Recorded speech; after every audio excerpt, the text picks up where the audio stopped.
Hey there, podcast listeners. Exciting news. My new audiobook, The Short Book Formula, A Financial Professional's Guide to Writing a Book in 6 Weeks to Attract Ideal Clients, is out now. And the best part, for a limited time, we're offering this audiobook to you for free. Hurry over to www.theshortbookformula.com and claim your copy now. And now, on to our show. Hey everyone, this is Paul McManus, the host of the $1 Million Producer Show. And I have a very special guest today, Nancy Brunetti. Nancy is the CEO of Ocean Crest Financial down on the Space Coast of Florida. I've known Nancy for the past, I want to say it's been almost a year now, I think. And we've gotten to know each other, first and foremost as a client of mine.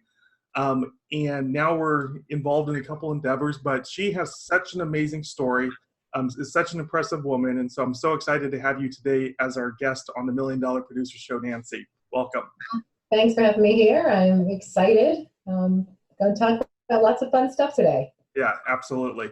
And, just to give our audience a sense of your background, and correct me if I'm wrong here, but you are, you've run you've helped run a few multinational companies in the financial services industry as an executive vice president, a chief operating officer. I believe you said throughout the United States and South Africa and different places. From there, you went and you founded in your garage, if I understand this correctly, your own financial services company, and within 8 years, you grew it from $0 to $59 million, and you ended up selling it to your partner for a 7-figure plus payoff. Is that all accurate? That is accurate. It makes me blush when you say it that way, but yes, that's my story, and I'm sticking to it. Yeah. and that was a few years ago, and so, what is it that you're doing today? Okay. Well, as you said, I sold my practice to my business partner. We had defined an operating agreement in advance, so there was no drama with selling my practice. Awesome. That's always an important thing. After we separated, I actually moved to Florida at that point. My practice had been located in Connecticut, so I had moved to Florida, and at that point started another financial services firm. And I really had two focuses with that firm. One is obviously helping individuals and families, work on their personal financial goals. But I've also really reached out and started doing a lot of coaching and helping other advisors, mentoring them through the entire how to run your own practice kind of paradigm. So it's kind of a twofold endeavor since I moved to Florida almost a decade ago. Wow, that's awesome. And if you could take us back and, I don't know if you have a defining moment story or, what is it that got you into this business that you're in today?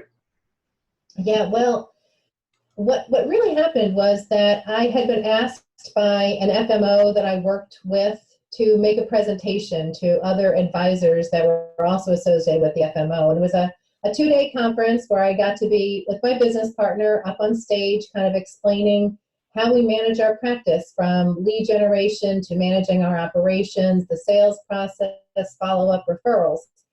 And I was a bit surprised, actually, that they'd asked us to do that, not because we weren't successful at what we had done, but the fact that every other advisor in that room didn't know what we knew. And the fact that they were coming to hear us talk for 2 days about all those things, lead generation, the sales process, how to close sales, how to do our marketing, how to follow up, how to ask referrals. So that was a bit of an epiphany for me that what I had assumed every other advisor knows about managing their practice wasn't in fact true. So as a result of that is why I got into the idea of doing mentoring, helping advisors, getting them to be part of my agency or doing consulting or coaching or mentoring with them to help them build their practice, to know how to take a sale or an opportunity from soup to nuts, from lead generation to closing the opportunity and then generating referrals from that. So that was my defining moment, the fact that everyone didn't know what I assumed they knew about running a financial services practice. That's awesome. I think there's a word for it. They call it the curse of knowledge, right? It's like for us, something comes easy. and we assume that, everyone else knows it, but then we go and discover, oh, they don't. So They don't. Yeah, they don't know it. And you do just assume that this is common knowledge, and in fact, it is uncommon knowledge, or at least uncommon practice. there What you we go. know and what we practice may be two different things. Yeah, and I also believe that, or I think before we were talking, and you had said that you were never into sales before. So you have this very impressive career, and today you do a lot of personal production as well. Tell me a little bit more about that. So from Nancy, who isn't into sales, to Nancy, who today, and this is our own personal relationship, who is one of we work together as well, and you're just crushing it. I'm amazed by you. I want everyone to be like you from a sales perspective. So how did you go from there to being so good at sales? Well, I'll tell you, I worked with a gentleman years ago when I was at one of my corporations that I was the chief operating officer for, and he said to me, he goes, you do everything here, but you can't do sales. And I took that as a personal affront and also a challenge. And I thought, well, maybe someday I'll get out there and do sales. And when I started my own practice, my business partner was primarily responsible for sales, although I was responsible for the sales process. Yeah, definitely. Everything that they did, leading up to and after meetings, making sure we followed up with clients, did the referral process, marketing, etc. Mm-hmm. So it really was, what do they say? Necessity is the mother of invention. Yep. So when you have your own firm, you're out there doing it. Either you're selling the firm, you're selling products, you're meeting with other advisors. So it's kind of, you're taking it all in. When I moved to Florida and started my own firm, that's when I really became more and more involved in the one-on-one sales with my retail clients. And because I'd been exposed to the industry for about 25 or 30 years prior to being involved in one-on-one sales, it kind of came as a natural progression, if you will. And the thing with sales is to be authentic. I never really feel like I'm selling anybody. I always feel like I'm educating them. And if what I'm saying makes sense, then the sales become just a natural progression in the education process, as opposed to flipping the conversation and now we're going to sell you something. Sure. So, but the sales thing wasn't something I ever thought I'd be involved in, but if you can wrap it around doing all of the operations and marketing well, then sales just becomes a natural part of the whole business operation. Absolutely. And I can so relate to that, is that I used to be very analytical, very introverted myself. I'm not saying that you were, but sales was the last thing that I ever saw myself doing. And 20 years or so ago, I got myself in a place where it's like, oh, sales makes sense. And, I tackled it. It sounds like very similar, which is, it's like very, I want to, if I have this limiting belief or someone's challenging me about my build, I just want to go and learn everything about it. And in that process, I think I got quite good at it. So I can definitely, it sounds like I can relate to what you're saying. Right. In terms of, so you're now in the Space Coast of Florida, and so just to recap, you do personal production, you have your own agency, and you also do some business coaching for advisors I think on the side. Yes. And this podcast, as you know, it's all about those insider secrets to attracting and converting high value clients. And so, what is it that today? And I know you do a couple different things or a number of different things. What is it that today you do to keep your pipeline full? Okay. So there's quite a few things that we have going, and I think what's important is never to get lazy about marketing. So that's my thing, is always be out there, always be visible. So our marketing campaigns that keep my pipeline more than full right now, and I'm looking for other advisors because I simply don't have time to react to the leads that I have. But I do seminar marketing, which is, I only do 6 sets of seminars during a whole calendar year. So it's not pervasive. It's enough to keep that portion of my pipeline full. I do, as you know, a lot of go ahead. Can you go a little bit deeper into that? Because I'd love for our audience to know. I mean, because you're, in my impression, you're successful like everything you do. I'm sure there's something that I'm not aware of, but you're successful at everything. And so, from a seminar marketing, I know advisors, do it successfully. So maybe some struggle. What is it that you found about seminar marketing that makes that such a powerful lead source for you? Okay, well, for me, seminar marketing is again about education. I am never walking into a seminar with a sales mentality. I'm always going into it with an education mentality. But the most important thing about seminar marketing isn't the seminar delivery itself. And I think it's so easy for advisors to get caught up in that hour or hour and a half that they're up there in front of an audience talking. And they're all about, what do I say? What do I do? And for me, what I teach the advisors that I work with is about all the preparation that has to happen before the event, because you realize there's multiple touches that are happening with a prospect prior to that event. We focus on what has to happen at the event from the client's experience perspective. And then the third part is really the follow-up. What happens after an event to be able to convert them, to get them to come into your office to become a client. So the seminar marketing, when I work with other advisors, we do a 3-part training session, and it's literally before, during, and after an event. Those things need to happen. And I think some of the advisors are only focusing on, well, what do I do at the seminar? Right. And that may be the least important of the 3 components of before, during, and after a seminar. So when I do my seminars, or when I work with other advisors to either do seminars with them or teach them how to do seminars, it's exactly that. It's the before, the during, and the appropriate follow-up afterwards. So. And I've heard you say that. I mean, you have it down to almost a science where you know more or less in advance that if you spend X and you get so many people, that it's going to, your cost per lead and your cost per conversion is down to that. Can you share any more insights there? Sure. So I used to work for a gentleman at one of the corporations, and he had a quote that said, "What gets measured gets done." Yep. And that is our little mantra. So I will know, and we keep statistics on everything, exactly how many people attended every event. So I know how many people I mail to, what my rate of response is going to be, how many people will actually show up, how many of those will convert to appointments, and then how many of those will convert to clients. So I'm tracking those numbers for each and every event, and for each and every location to really do my own market analysis to see which locations are more effective for me, which locations I don't get the same return on that I would expect on average from an event. And we'll always have anomalies. You'll have a bad weather day or something like that. That happens. That's just life. So you can't predict everything. So it's not quite a science, sure, but there is a process to be followed, and we do measure all of our results. So I can ask my assistant at any point in time, how much revenue did we generate from the event we did in March of 2018?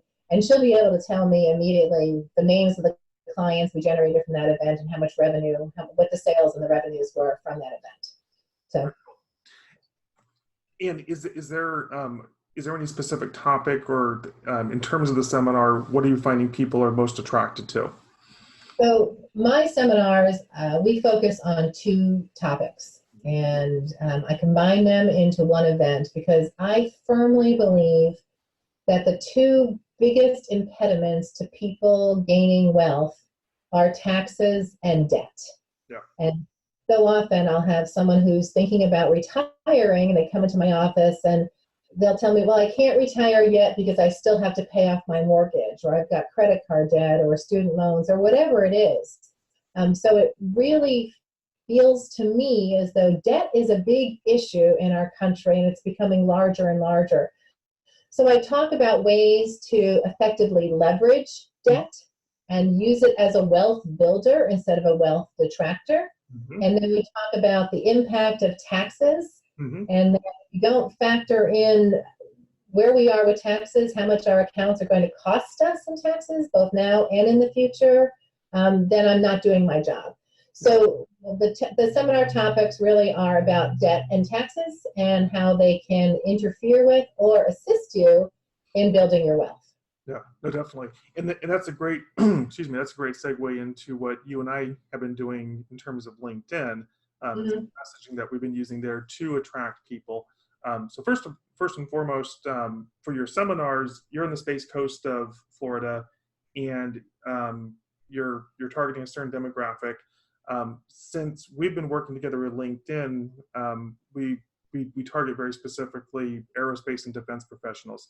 Right. Before we get into that, could you share with our audience, you already have, this successful seminar business. You might have other ways to get leads. I mean, if anything, your problem now is growing not a problem, but your opportunity now is growing your agency because you have enough leads, so to speak. Right. What was it that a year or so ago attracted you to looking into LinkedIn as an additional source of leads? What was the thinking there? Well, more and more, our society is looking toward social media and networking. Yeah. So certainly seminars are a great way to get in front of people, but not everybody's going to respond to a seminar invitation. Yeah. And what's really great for me is by targeting, as you said, the space and the aerospace and defense industries. Those are people who are literally in my backyard. I'm at Cape Canaveral Kennedy Space Center. All the aerospace companies are right there. So it was a natural progression to make that a key focus of my market, to be attracting those people into my business and giving them the value proposition of, are you considering about what happens to your 401k when you start making withdrawals or retirement distributions? So those markets seemed a natural way for me to focus, and using social media platform, especially a professional platform like LinkedIn rather than Facebook or Instagram or something else like that. So they already are in a professional mindset, so I can present myself as a professional to other professionals and offering them real value in terms of improving their individual situation, their individual financial situation. Definitely. And then getting into the people that together we target and some of that messaging that we use, we've decided because of where you live and, number of the clients that you have, that it made sense to target aerospace and defense professionals there on the Space Coast. And the messaging that we essentially use, and this is a lot of direct messaging through LinkedIn, very systematic, is, really it's taking these people that, you don't know, they're second and third degree connections. We're moving them into first degree connections. And we're using kind of almost like a, direct mail, but within LinkedIn direct messaging campaign, very specifically around the topics of taxes and debt. I mean, ultimately, I think for the most part, you end up providing them, if it makes sense, life insurance and annuities, but the messaging that entices people, that gets people to want to have that initial phone conversation with you, is around taxes and debt. Can you share any more insights in that? Well, yeah, the product solution can't be effective until there's a problem, right? Sure. We can't be solutions in search of a problem. Yeah. So, the problem that these people are going to have will be debt and taxes. And when that resonates with them, when the messaging goes out and they connect with me on LinkedIn and they understand what it is I do, that message resonates. It's like, yes, I realize that I have a debt problem, and this seems like a solution that this woman may have to offer me to fix my debt problem, or I have a tax problem, or I'm concerned about my income in retirement because of either the tax or the debt problem. So it's a natural progression. The fact that there are certain solutions, which, as you said, may be annuities or life insurance or other solutions that I might offer, that's never part of the initial conversation. I don't go and say, hi, I sell annuities. And like, yeah, I don't need one of those. I mean, you've shut down the conversation. Yeah. But are you concerned about your debt? Gives them an opportunity to react and say, yes, I am. Now, how I solve their debt problem is what the curiosity factor is and why they want to come meet and talk to me. But I'm not leading with the solution. I'm leading with the problem.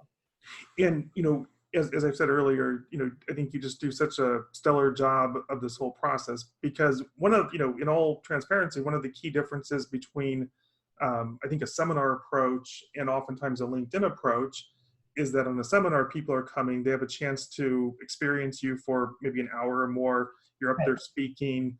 And then from that perspective, or, after that experience, they then move into one-on-one conversations with you, correct? Correct. So, it's very, they're already well aware of who you are, the kinds of stuff that you help them with. LinkedIn fundamentally can be very different in the sense that we're really reaching out much more cold. we're trying to drive curiosity around some of those things. They don't know a lot about you at this point necessarily. Maybe, you know, we share some videos and maybe there's a little bit. What is it in your experience, and I mean, we've talked about this before, but I'd love for you to share with our audience, that allows you, what are those best practices that allow you to effectively advance the sale, move someone from interested on a LinkedIn message to what are those next step up to the point of closing, closing a new client, for lack of a better word? Right. Well, you're absolutely right. When someone comes into me from a seminar and they've booked an appointment, they've already seen me speak for an hour. They have a sense of who I am, my personality, what I believe. Yeah. When someone's coming in from LinkedIn, they don't have any of that background. In my office, we call that they are not indoctrinated yet. That's a marketing word that I sometimes use, sometimes don't, but I love it. Yeah, they're not indoctrinated into the Nancy world. So the process is really to get them to be a believer. Yeah. So certainly the videos that you've done with me on LinkedIn are, you know, the first place where they go, okay, I've seen her talk, even though it's a short video, they know what I believe. Yeah. And again, either that message resonates or not. To then take them from that place of saying, yes, I'd like to learn more, and that first hurdle, if you will, of a 10 to 15 minute conversation. Yeah. When they sign up for that conversation, you know, it's very friendly conversation. And again, they've already seen my video. They've talked to, you know, they already know who I am a little bit more. Mm-hmm. So when I start talking to them, I simply, you know, ask them, you know, what'd you think of the video? You know, and they'll tell me, you know, I was really interested in what you said about debt, or I was really interested in what you said about taxes. They're giving me a track to go down. I don't have to start talking and selling something or selling me, because they've already bought in, the fact that they're on the call. So during that call, I'm really just learning more about them and what concerns they have. I don't get into specifics, how much money you have. I never ask that question. But what's concerning to you about your financial situation? And they'll tell me. There's no big mystery to this fact that they're going to sit there and say, well, I'm really concerned because I have student debt. I'm really concerned because we just bought a house and I'm 50 years old and I've got a 30-year mortgage. Whatever they're telling me, everyone's situation is obviously unique, but they will tell me that during that phone call. And from there, we'll go on and schedule a one-on-one meeting in the office. So that's where they, you know, the process is for them to get to know me better, and for me to know whether they're a qualified candidate or opportunity for me to even have them in my office. Definitely. And I love that for a couple of reasons. One is that, you know, not necessarily everyone that responds to the messaging is qualified from your perspective, right? Right. So it's Right. not all about, you know, how can I move the, you know, advance the sale? It's, you know, I mean, really, you know, you're qualifying them as much as they're buying into the next steps. Right. One of the things that I've heard you say before, and is that in terms of the people that get on that first, you know, 15-minute call with you, that I heard you boast, you know, I don't want to, but I heard you boast that to me privately, but I'm sharing with everybody, that 90% of the people that you talk to from that are qualified from your perspective say yes to then having the next meeting moving forward and them coming into your office. To me, that is like, you know, the gold standard. I mean, to take, once again, a complete stranger that we meet on LinkedIn, to get them to say yes to that initial call, and then to build enough trust, enough interest and enough trust and enough drive, if you will, for them to now go through the process of coming to your office, filling out paperwork, and taking those next steps. Can you share any more insights into what that looks like? Yeah, well, the trick is listening.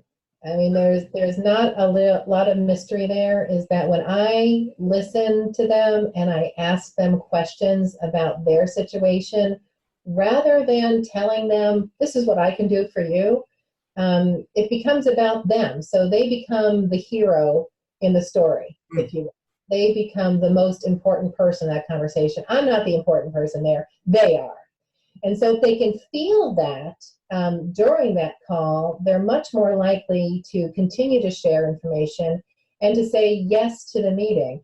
And it may sound, you know, ordinary, But I've assumed the close. By the time I get to that 12-minute mark in that phone conversation, I'm assuming if the conversation's going well and they've revealed enough information to me, that I will say something like, well, I would love the opportunity to help you find solutions to the challenges you've told me about.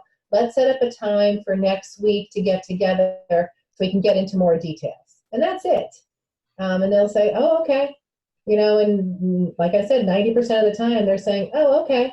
And it's not even, what you'll find at seminars, interestingly enough, is sometimes, well, I'll have to check my calendar, I'll have to check with my spouse, or I have to walk my dog that day, or whatever it is that they're going to give me as an excuse. The LinkedIn people, if I've done my job on that 15-minute call, they don't have an excuse. Huh.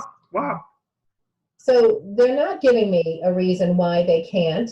The only reason that they can sometimes is in the aerospace industry and defense industry, they have off every other Friday. So if they're finding their every other Friday that works with my schedule to find a time that they can meet. So that's the only real challenge we have with getting them booked from the call. Excuse me. You said listening, which I think is cool, which is key. I mean, a lot of other people I talk to, it's always like, here's the pitch, here's the pitch, here's the pitch, here's the pitch, here's the pitch.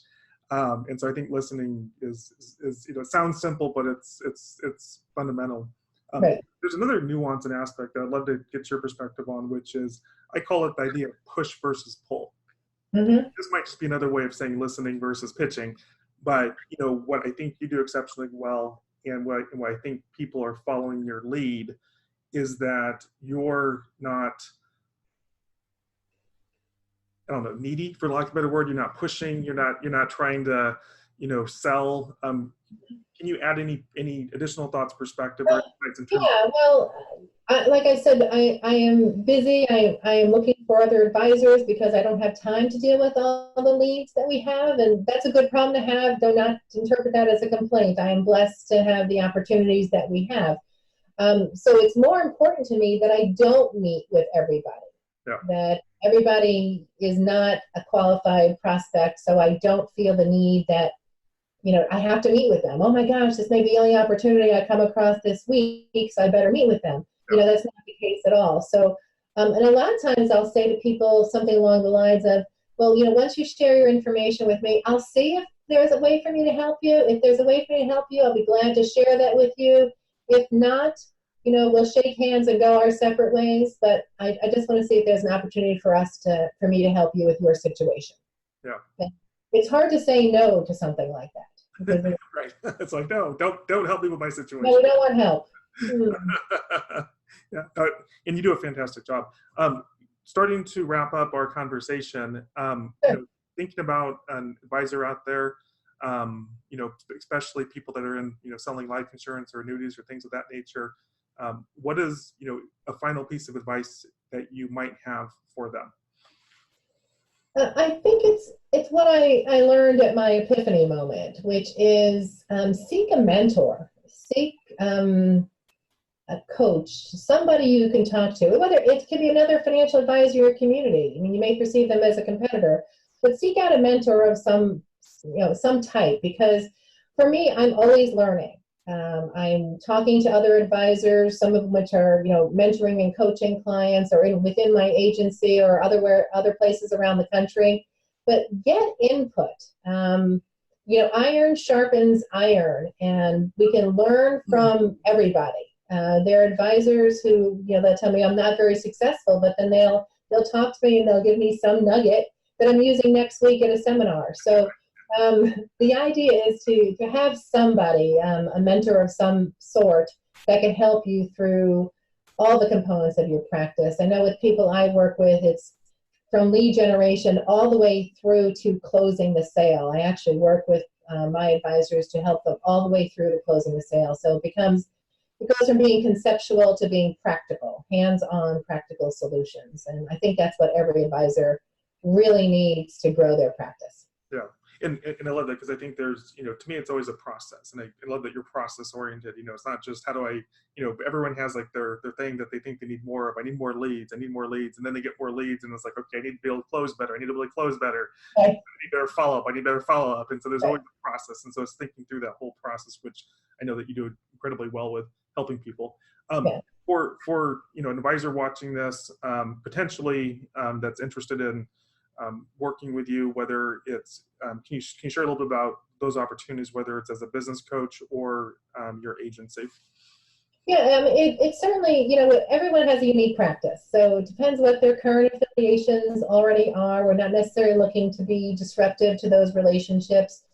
Because I do have leads all over the country, I am looking for advisors who can work within my agency. If for whatever reasons that's not practical for your particular situation, and then I have other advisors that simply I do coaching and mentoring with them on a one-on-one basis. So certainly depends upon what the current situation is and the need, what their sales process looks like. Again, my focus is going to be, smart retirement, taxes, and debt.